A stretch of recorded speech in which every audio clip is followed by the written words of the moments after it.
nga, iuunahan ko na kayo at baka magtaka kayo kung bakit mahaba pa yung buhok ko dito. Syempre, late upload to, guys. At ayun nga, nag-effort nga ako magkulot dahil aalis nga kami ngayon. Kasama ko nga si Shira Vlog, si Kate TV, at saka si Mami Keng. Hindi ko nga alam at wala talaga akong idea kung saan nga kami pupunta. Pero dito nga ako dinala ni Mami Keng sa Nick's Lounge. Ito nga ay located sa Angeles City, Pampanga, at hindi ko naman sure kung anong gagawin namin dito. Ang akala ko kasi dadaling kami ni Mami Keng sa bar, ganon. Kaya pala magpapamasahe kami. Nakshoot, ha? Diyos ko, peka kulot ko pamo yung buwak ko.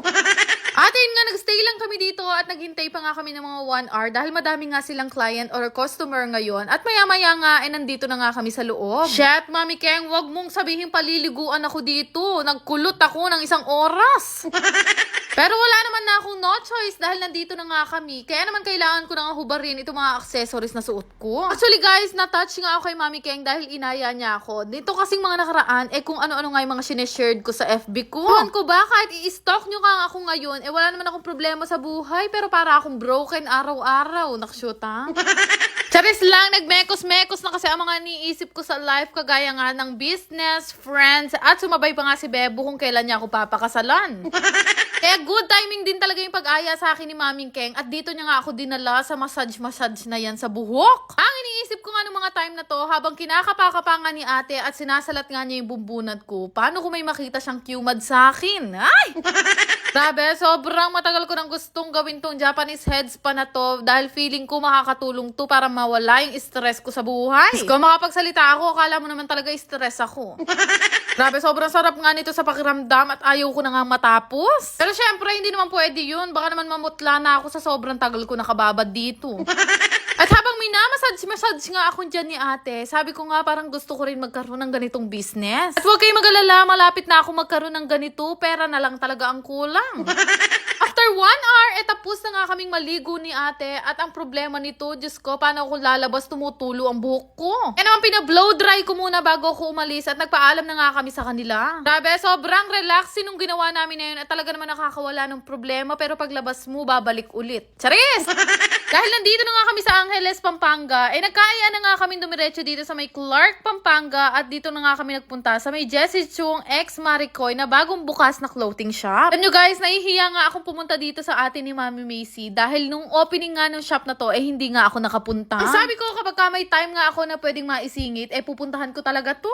Grabe, beyond my expectation, yung ganda ng place at yung ganda ng boutique nila. Grabe, very shala, ang daming paninda at ang ganda-ganda ng interior design. At alam nyo ba guys, ngayon lang ako nakakita ng clothing shop na hanggang 11 PM bukas. Ang galing nga at kahit ganito naka-late, marami pa rin talagang taong pumupunta. As a person na sobrang hilig ko nga sa damit, Diyos ko, feeling ko marami na naman ako maiuuwi. Talagang batalan na akong bebo kanini. Mga time nga na yan, nag-uusap kami ni Mami Keng kasi nahihiya talaga kami ng bongga kasi medyo basa pa yung buhok namin nung dumating kami dito. Sobrang dami nga nilang paninda, may mga pambata at syempre meron ding mga pangsatin. Nagkanya-kanya na nga kami ng pili at ayan na nga ba ang sinasabi ko, pag talaga usapang damit, hakot award ako palagi. Kaya naman bago ko magalaw yung kinita ng Okoy King, nagpunta na nga ako dito sa cashier nang makapagbayad na. Alam nyo guys, sobrang ganda ng shop nila at habang tinitingnan ko nga yung interior design, ganito yung pangarap kong maging business para sa Kalista. Sobrang hilig ko kasi talaga sa mga damit kaya gustong-gusto ko magkaroon ng sarili kong shop. Diba, tingnan nyo naman yung chandelier nila, alam mong hindi sa Shopee binili. Sana lang talaga next year pala rin na makaipon para makapag-open din ako ng sarili kong clothing shop. Ayun guys, mag-visit na rin kayo dito sa may Jessie Chung X Maricoy clothing shop. Malapit nga yan or tabi lang yan ng Cafe Dia. Ay grabe guys, sobrang ganda nga dito. Baka naman meron kayong kilalang gustong mag-propose na dyan. Napakaganda dito. Perfect na perfect para mag-propose. Nakshoot, ha?